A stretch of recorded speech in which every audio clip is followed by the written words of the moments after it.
sí, bienvenidísimos a los juicios de Diddy. Seguimos con este especial cada viernes donde les doy actualización del caso de P. Diddy. En esta ocasión les hablaré del día 7, 8, 9 y seguiremos más adelante. Ya saben que me cambio la ropa según vamos actualizando. Pero antes de empezar quiero aclararles algo muy interesante que ustedes ya me habían preguntado frente al por qué no se está televisando el juicio de Diddy, y alguien me contactó y me contó. Fue pues muy interesante. Les agradezco cuando me sugieren cosas o me enseñan a mí también. Pero bueno, el caso de Diddy, a diferencia del caso de Johnny Depp, por ejemplo, porque mucha gente los compara, es que el caso de Diddy es un caso federal, mientras que el caso de Johnny Depp era un caso civil. Los casos civil son relacionados con contratos incumplidos, daños y perjuicios, divorcios y custodias, propiedades y difamación, mientras que los casos federales, que es que el caso de Diddy en este momento, es un caso que ya ronda temas de narcotráfico, trata de personas, crímenes en territorios federales, derechos constitucionales y más. Por esa razón es que el caso de Diddy no se está transmitiendo ni televisando.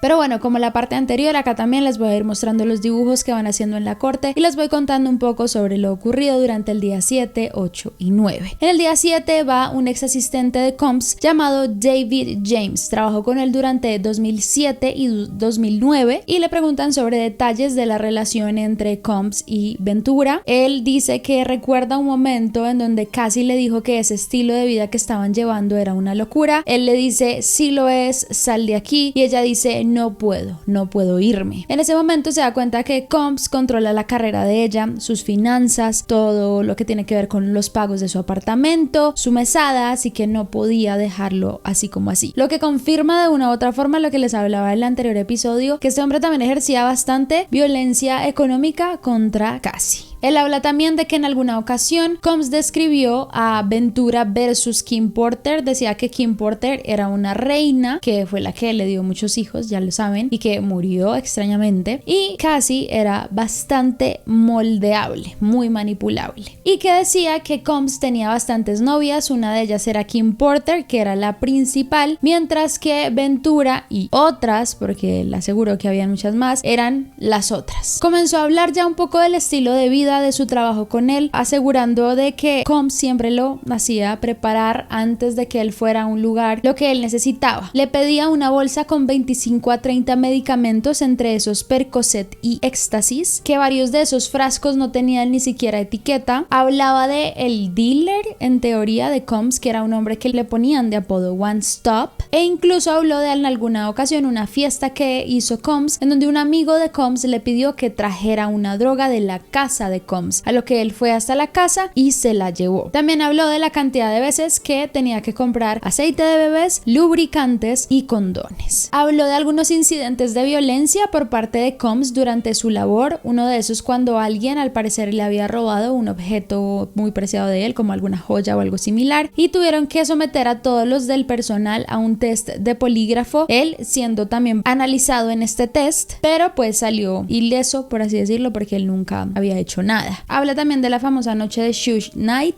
Acá paréntesis porque ustedes me han corregido la pronunciación en este caso 1000 veces, los que se creen gringos.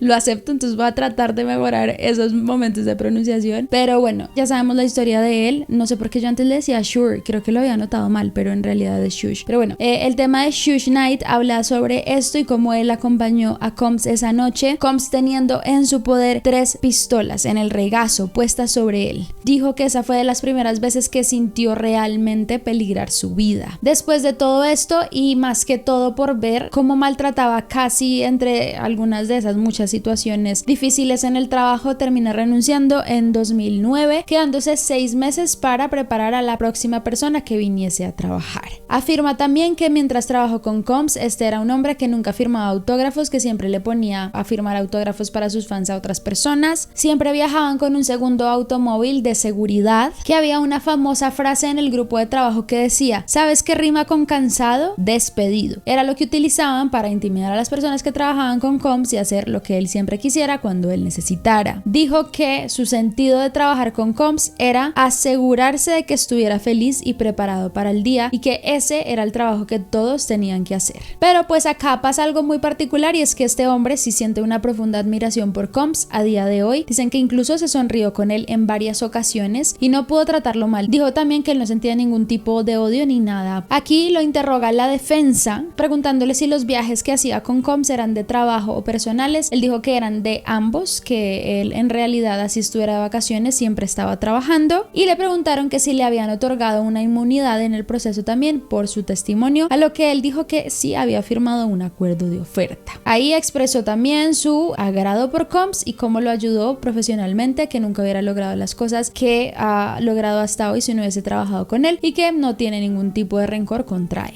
Después sube al estrado Regina Ventura, la mamá de Cassie. Ella habla, no es muy largo lo que cuenta, pero pues habla de cómo conoció a Combs desde 2006, cuando su hija firmó un contrato con la disquera de Combs, y dice que cuando Cassie se mudó a California la veía muy pocas veces, alrededor de unas 3 a 4 veces al año. Dijo que cuando estuvo con Combs era cada vez más difícil llegar a su propia hija, y que en el año 2011 ya recibió un correo de Cassie, correo que muestran, en donde le decía que estaba recibiendo amenazas por parte de Combs para publicar un video que tenía sexualmente explícito de ella y que quería hacerle daño, cosa que le afectó muchísimo a ella, porque en ese momento también pasó todo lo de Kid Cudi, que ya hablaremos de eso también, y que el correo fue enviado a través de un nombre diferente que era Veronica Bank. Durante todo este altercado y otros que tuvieron, Combs le exigió a la familia de casi $20,000 para reponerle lo que él había invertido en la carrera de ella, cosa que pues ni siquiera se veía, y ellos tuvieron que pedir un préstamo para poderle hacer esa transferencia a él, transferencia que alrededor de una semana después el propio Combs les regresó. Ella también muestra fotos de Cassie lastimada en 2011, dice que las guardó durante todo ese tiempo porque sabía que en algún momento le iban a servir en algún testimonio, cosa que hoy funciona, asegurando que los golpes que tenía eran de Combs. Habla también del 2016, cuando visitó a su hija y a Combs por un cumpleaños número 30, en ese caso de Cassie, y Combs tuvo una gran discusión con ella. Ese fue el altercado que yo ya les había contado en la primera parte, en donde Cassie dijo que le habían quitado el celular y que la mamá llamó a la policía. Fue justamente ese altercado y su mamá lo confirmó. Sube al estrado ahora Sherry Hayes. Este es otro escort que fue contratado también por Diddy para tener intimidad con Cassie. Dice que los conoció en el año 2012, en ese momento sin reconocerlos, y que cuando él llegó a la habitación del hotel donde se habían quedado de encontrar, ella le abrió la puerta, le dijo que se llamaba Janet y tenía al parecer una peluca. Ese día no le pidieron que hiciera un striptease, sino le pagaron un poco más para poder hacer un video erótico, y ella le dijo que eventualmente saldría su esposo, pero que por favor no lo mirara, no hiciera contacto con él ni le preguntara absolutamente nada. Él recuerda que ella seguía todas las instrucciones que le daba su esposo Combs, persona que no reconoció en ese momento, y que le pagaban de $1,200 a $2,000 por sesión. Dice que él tuvo un total de 8 a 12 sesiones con ellos en diferentes lapsos de tiempo. También decía que siempre que empezaban las sesiones se aplicaban aceite para bebé, que comprueba pues muchas de las cosas que se han dicho sobre él, y que él le daba también a instrucciones sobre ángulos y posiciones del cuerpo con la iluminación para que se vieran mejor los videos. En algún momento también la fiscalía le pregunta sobre si Cassie estaba cómoda con los encuentros. Hay momentos en el que él afirma que sí, pero en otros donde dice que se le veían como expresiones de dolor, pero nunca ella decía que no a los encuentros, y se veía que le hacía caso al pie de la letra a todo lo que dijera Combs sin importar qué. A pesar de todo, él nunca vio agresiones por parte de Combs a Cassie, ni violencia ni nada, y que tampoco consumió droga nunca con ellos, y que creería que nunca estuvieron drogados cuando estaban con él. La defensa de Diddy también le preguntó si él había desarrollado algún tipo de sentimiento romántico hacia Cassie, cosa que él negó rotundamente. El siguiente en subir al estrado es Gerard Gannon, que fue el que dirigió la redada a la casa de Diddy el año pasado, 2024, más exactamente el 25 de marzo. Dijo que fue una redada de aproximadamente de 8 a 90 agentes, esto porque la casa era de aproximadamente 1,800 metros cuadrados, y pues les daba miedo de tener un ataque armado por lo que después podrían encontrar. Incluso habían agentes en por si había alguien que quisiera huir por el agua. Él dice que esperaron a que Combs saliera para ejecutar el plan, y cuando entraron a la casa encontraron diferentes cosas, entre esos tacones, juguetes sexuales, aceites de bebé, lubricantes y lencería. Aparte de eso, encontraron receptores de rifles AR-15 con todos los números de serie borrados. Lo complicado de este caso es que obviamente es muy difícil rastrear el número de serie de un arma si no la tiene. Aparte de eso, habló más detalladamente, esto no sé por qué es bastante curioso, pero encontraron 18 pares de tacones de plataforma y también dijo que encontraron 3 teléfonos celulares escondidos en unas botas Balenciaga. Aparte de eso, hallaron como un bolso como cangurero Gucci, donde encontraron pastillas de diferentes tipos, un polvo blanco que eventualmente dio para cocaína, una sustancia parecida a una roca de cristal, una pajilla de plástico, $100 y otros objetos que no especificó. En total encontraron 25 botellas de aceite de bebé y 31 botellas de lubricantes, cosa que confirma un poco lo que se había dicho, aunque también cambia el panorama porque la gente decía que se habían encontrado miles de botellas de aceite de bebé y no fue así, pero pues igual 25 es demasiado exagerado, por Dios. Después sube al estrado Dawn Hughes, ya habíamos hablado de ella en el caso de Johnny Depp y Amber Heard, porque también fue a testificar. Ella es una psicóloga clínica y la llevan a estos casos para hablar sobre pues temas de trauma y todo esto relacionado especialmente en este caso. Ella habló de cómo una víctima a la cual le ejercen poder y control queda emocionalmente atada a la violencia, tanto física como verbal en una relación. Y por ejemplo, hay un patrón muy repetido en este tipo de situaciones y es que hay víctimas que son abusadas en su tema sexual sin que sepan a través de filmaciones u otras cosas, y esto lo que puede hacer es la situación de Diddy con Cassie, donde la extorsiona básicamente para hacer lo que él diga y aparte lo que genera es vergüenza, humillación y degradación a esa persona. También influye mucho la dependencia económica y la violencia económica, cosa que estaba ocurriendo con Cassie y que incluso un vínculo traumático lleva a que sea muy difícil de dejar al abusador. Dice que las víctimas realmente les toma mucho tiempo el poder dejar una relación abusiva, razón por la cual de pronto Cassie volvía en tantas ocasiones, y que incluso hay muchas veces también abuso cuando terminan la relación, lo que los obliga a regresar también por coerción. Hablaba de la autodefensa en estos casos en donde hay una pasiva y una activa. La pasiva es básicamente cubrirse y ponerse como bolita para que no le hagan nada, cosa que muchos testigos han dicho que hacía Cassie, y la otra es responder,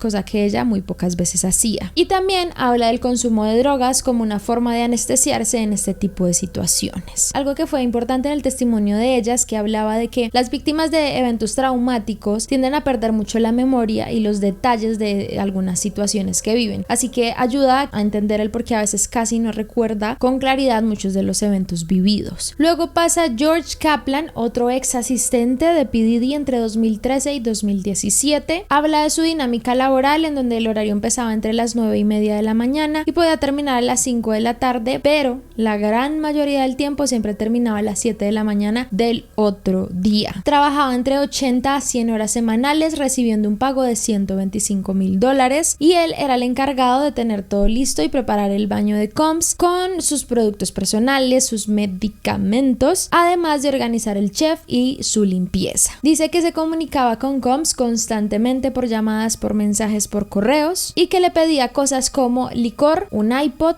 parlantes, ropa, comida y drogas. Dice que incluso volaba con él a todos lados y a veces lo mandaba en vuelos comerciales antes de él llegar, porque él siempre volaba en privado, pero lo mandaba él a veces en vuelos comerciales para que llegara antes y pudiera tener su habitación del hotel preparada. Recuerda que en muchas de las veces que le daban como cosas para tener preparada la habitación, le entregaban bolsas que contenía ropa, altavoz, velas, licor, aceite de bebé y lubricante. Incluso la mayoría de las reservas se hacían a nombre de Frank Black. Muchos lo veían como una referencia a Notorious Big, caso que está en mi canal para que vayan y lo vean, que es también relacionado con todo esto, porque a él le decían Frank White, así que era como un juego ahí de palabras con que, no sé, objetivo, no sé. Dice que después de que Comp hacía lo que tenía que hacer en la habitación, él se tenía que quedar a limpiar todo y dejarla perfecta y que no hubiese rastro de lo que había hecho Combs. Esto porque ellos buscaban obviamente limpiar y cuidar la imagen completamente de él y que no hubiese ningún escándalo en ningún hotel.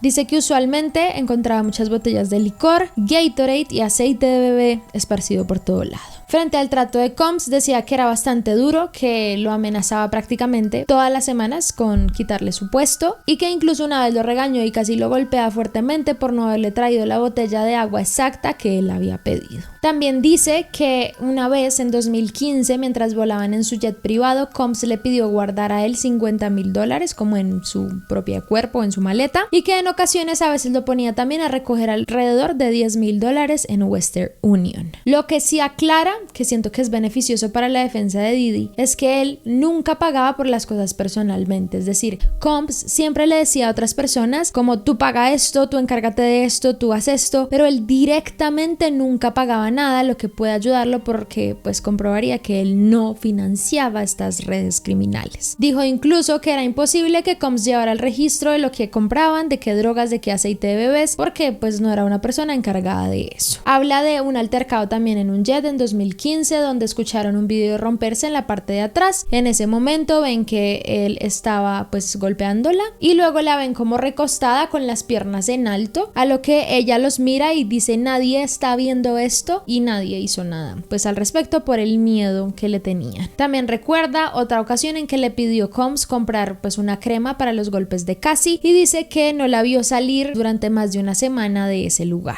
En 2015 él decide renunciar por todas las cosas que él había visto, que había vivido, que no iban moralmente con él, y también por la enfermedad de su padre, cosa a la que Combs respondió muy amable y pues le mostró su apoyo, e incluso él también fue bastante confidente con Combs durante su juicio, tampoco lo odiaba, decía que quedaban buenos términos, que incluso él le deseaba feliz cumpleaños durante cada año a pesar de que Combs nunca respondía a su mensaje y que él no quería testificar, pero pues que fue obligado y citado. Sube así el tan esperado Kid Cudi al estrado. Ya hemos hablado de él en muchas ocasiones frente al caso de Diddy, ya se sabe toda la historia, pero él cuenta que Cassie y él se conocieron en 2008 y salieron brevemente en 2011. Dijo que en diciembre de 2011 Cassie lo llamó muy asustada porque Combs se había enterado de su relación con él. Dice que Cassie le dijo que por favor fuera a su casa a recogerla, tenía temor, y él fue hasta allá, en donde comenzaron a hablar y fueron a un hotel. Tiempo después lo llamó una mujer llamada Capricorn Clark, quien le dijo que Combs estaba en su casa adentro esperándolo con otras personas. Al llegar a la casa, él notó que sus cámaras de seguridad estaban giradas, que no estaban en la misma posición de siempre, tenía regalos de Navidad abiertos que ya había pues envuelto para esas épocas, y su perro estaba encerrado en el baño. Él se negó a entrar allí, así que hizo una llamada y un reporte a la policía para que revisaran todo. Habla de el percance que tuvo en enero de 2012, donde su Porsche apareció quemado y habían restos de un cóctel molotov en el puesto del piloto. Dice que un cuidador de su perro fue quien lo alertó, pero no tenía ni idea de quién lo habría hecho, y a día de hoy pues no se sabe quién fue. El carro no pudo recuperarse, y después de todo eso él se reunió con Combs meses después, en donde él asegura que Combs actuó como si fuese un villano de Marvel, en donde discutían sobre su relación con Cassie, y también le negó haberle causado el daño a su coche. Tiempo después él ya no sale más con Cassie, se entera de que regresan, y para 2015 él tuvo una nueva reunión con Combs, en donde Combs en teoría se disculpó por todo lo que había dicho. En el contrainterrogatorio le preguntan si Cassie alguna vez le había nombrado sobre el abuso físico que había vivido. Él afirmó que sí, dijo que rompió con ella en 2011 por seguridad de ella y de él. Dice que también en teoría el ADN que encontraron en el carro que pues le quemaron era realmente de mujer y no de hombre, pero nunca se comprobó mucho, y que él quedó muy dolido en su momento con Cassie porque sintió que lo usó a él, porque después volvió con Combs. En realidad dijo que no tenía ningún raye ni nada malo contra Combs, y pues ahí terminó su testimonio. Luego sube al estrado Mila Morales, que era la ex maquilladora de Combs y de Cassie. Dice que trabajó con ellos de 2000 a 2005. A ella yo ya se las había mostrado en el video principal de Combs, que fue una de las que habló de los maltratos que sufría Cassie. Ella dijo que fue muy cercana a Cassie durante toda la época que trabajó con ella, y que a día de hoy incluso se hablan que la considera como una hermana, pero que la última vez que la vio fue en 2021 cuando la maquilló también para un evento. Ella recuerda en una ocasión cuando regresó Cassie con Combs de una fiesta en la casa de Prince. Recuerda que regresaron al hotel, Combs entró, gritó ¿dónde diablos está? Y se encerró con Cassie. En eso escuchó gritos, lo típico que escuchan todos los que han hablado sobre este tema. Él estaba muy furioso, y después sale Cassie con un ojo morado. Aparte de eso tenía un labio roto y nudos en la cabeza, cosa que ya les había dicho Cassie, bueno, les había nombrado yo en la primera parte cuando Cassie dio su testimonio. Dice que Cassie estuvo durante unos días en casa, incluso le recomendaron ir al médico, que lo mejor era ir a urgencias y ella no quiso hacerlo, y que incluso ella misma llamó a la policía esos días, pero no pasó nada al respecto. Para esa época en la que ella dijo que ocurrió este altercado, Cassie había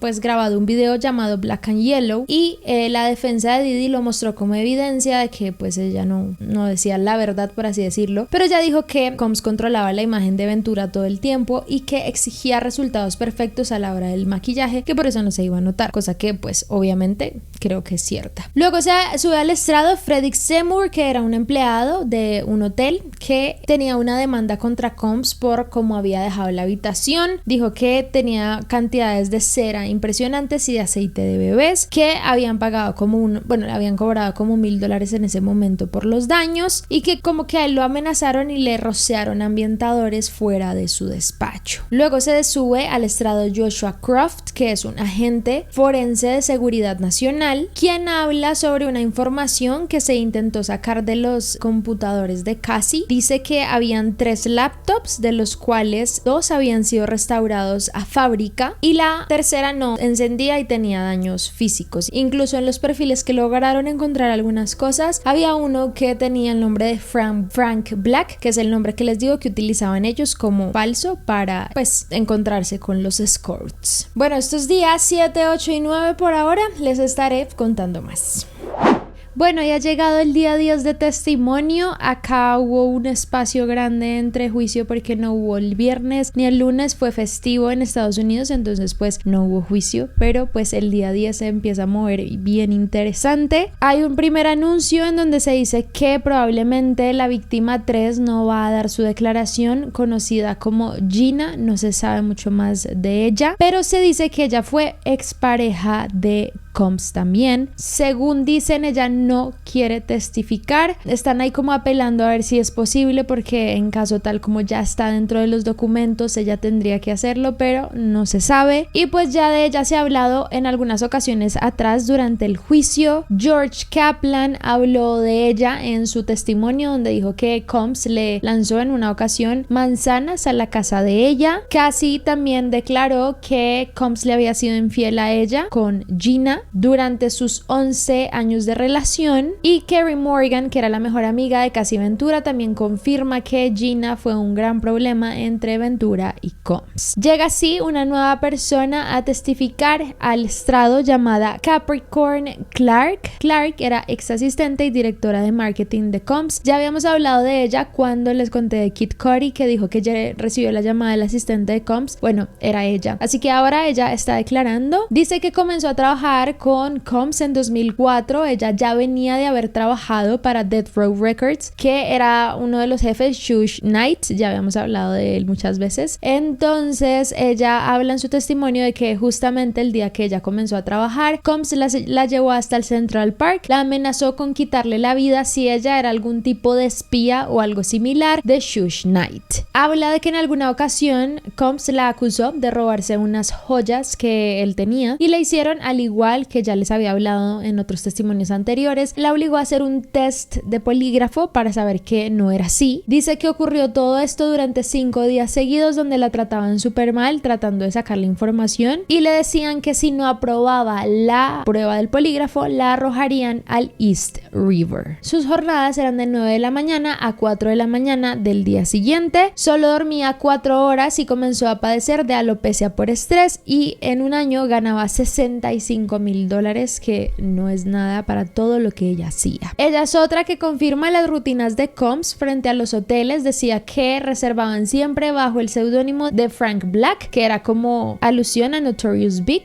y también ella se encargaba de desempacarle a veces las cosas que ella llevaba, confirmando también que habían muchas drogas, aceite de bebés, lubricantes y cámaras. Dijo que también Combs consumía diferentes drogas como éxtasis, molly y muchos medicamentos recetados semanalmente, y confirmó también que conseguía estas drogas a través de un hombre que le decía, se apodaba One Stop. Habló de un incidente que tuvo con Combs en 2006 en donde iba a hacer algo en su casa de Miami y le dijo que durante ese fin de semana ella no iba a poder salir de esa casa a hacer todo lo que él le decía. Luego Combs le ordenó acompañar a uno de sus invitados a otro lugar y después de una hora de ella no haber regresado, la llamó y le dijo que dónde estaba. Al regresar, Combs le dijo: tú quieres una vida pero no vas a poder tenerla. Después de ese altercado, ella le dijo al chef de Combs que odiaba ese lugar, cosa que el chef después le contó a Combs, y en ese momento Combs la enfrentó diciéndole: sí, odias este lugar, y la atacó. Era un ataque muy similar a los que tenía con Cassie, y dice que comenzó a empujarla y a expulsarla de su casa y la arrastró unos 30 metros al 75% de su fuerza. Uno de los de seguridad intervino durante este altercado, dijo a Combs que se calmara, que la dejara ir, y a partir de ahí ella renunció al trabajo. Sin embargo, no pasaron muchos días hasta que ella volvió a trabajar, pero en esta ocasión no directamente para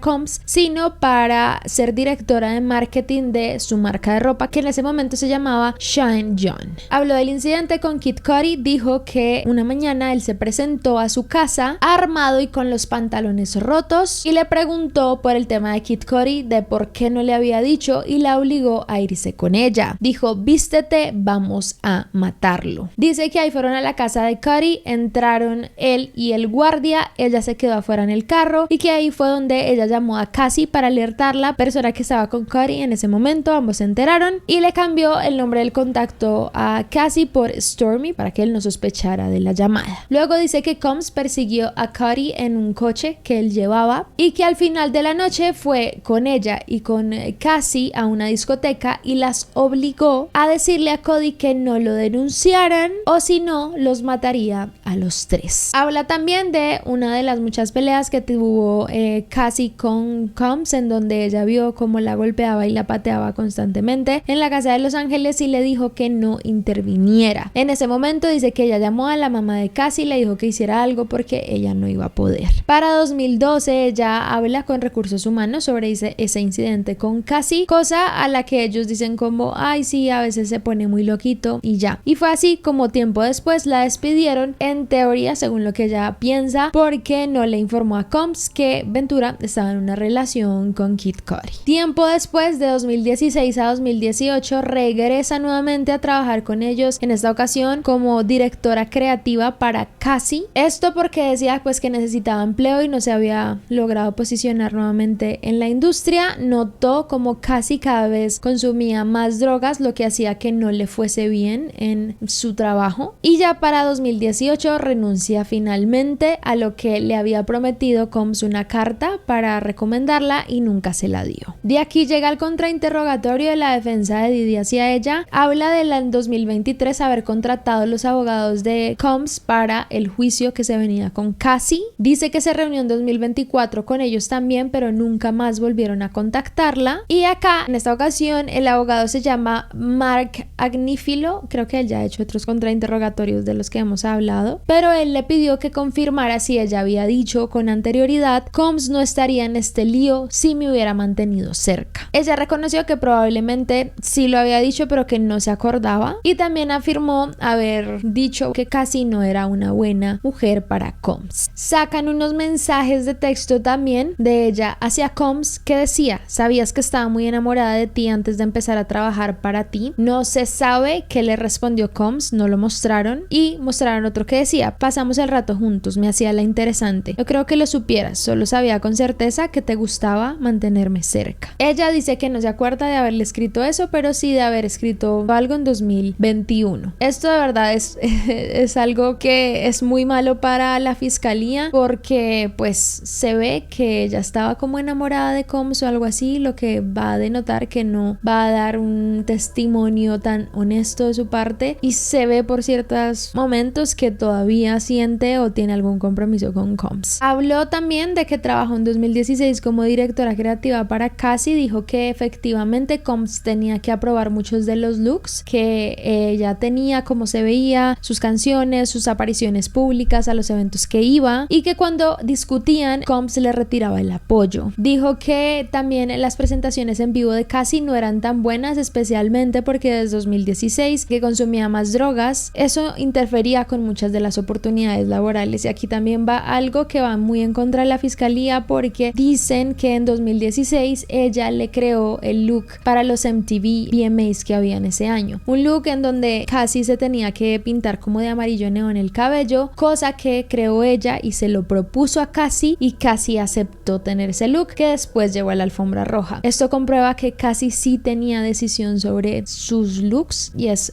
la verdad es una cagada frente a lo que se ha dicho antes, y que no fue forzada a hacerlo. Incluso ella misma dice que durante todos esos años Cassie tuvo acceso a gente increíble de la industria, a grandes productores, coreógrafos, estilistas, pero que ella perdía las oportunidades y que le daba muchísima atención a su proyecto en Bad Boy Records desde 2007 a 2012, pero ella no hizo mucho. Habla de las veces que llevó a Cassie a la casa de Kid Cudi, ella pensando que Cassie estaba en una relación realmente con Combs, y acá ella sí tiene un momento donde se contradice a los testimonios que había dicho, porque como les dije, ella dijo que Combs llegó a su casa con un arma a decirle vamos a matar a Kid Cudi, pero ese día dijo que no llegó con un guardia, sino llegó solo, cosa que contradijo lo que acababa de decir hacía algunas horas atrás. La defensa de Diddy trató de dar a entender que ella fue voluntariamente a la casa de Kid Cudi, pero ella sí afirmó que no, que él la había obligado. Dijo que ella se sentía como una protectora para Combs, también que Ventura quería que la despidieran, pero que Combs la recontrató en 2016, y dice que el acuerdo cuando la despidieron eran dos cosas: que Combs le daba una carta de recomendación y que ninguno de los dos hablaban o denigraban al otro frente a los medios o lo que fuera, a lo que ella nunca recibió la carta, pero pues tuvieron ese acuerdo. Dijo que después de eso ya nunca pudo conseguir trabajo porque la ingresaron a la lista negra dentro del medio, y que incluso en una reunión que ella pensó que era de trabajo con Interscope Records, ellos la llamaron realmente para decirle deja a Combs en paz o la cosa no acabará bien. Para terminar, dijo: en este nivel de negocio él tiene todo el poder en lo que a mí respecta. No se sabe si por esa razón ella dio todas estas declaraciones, pues básicamente diciendo que de alguna forma defendiéndose y contradiciéndose en algunas cosas. No se sabe si por miedo a Diddy o por qué, pero siento que ella sí dijo algunas cosas que van a afectar a la fiscalía.